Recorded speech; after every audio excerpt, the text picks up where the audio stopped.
মা যেমন হবে সন্তান তেমন হতেই পারে, মা যেমন হয় সন্তান কিন্তু তেমনই হয়, স্বাভাবিক এটা। মা যদি সন্তানকে হৃদ্যতা ভালোবাসা দিয়ে বড় করে, সন্তান দেখবেন বড় হয়ে সবাইকে ভালোবাসে।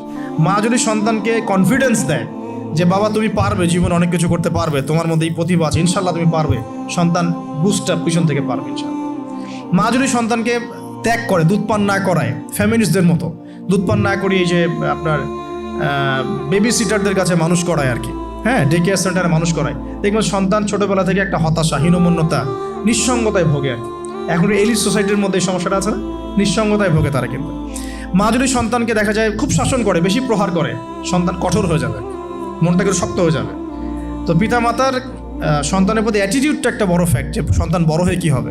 হিটলারের জীবনী পড়ে দেখেন, সে বলছে আমার পিতা আমাকে খুবই মায়ের মারতো আর কি, খুবই পিটাইতো। তো বড় হয়েও শিখছে আর কি যে পিটাইলেই কাজ হয়, যদি কিছু করতে হবে তো পিটাইলেই কাজ করতে হবে।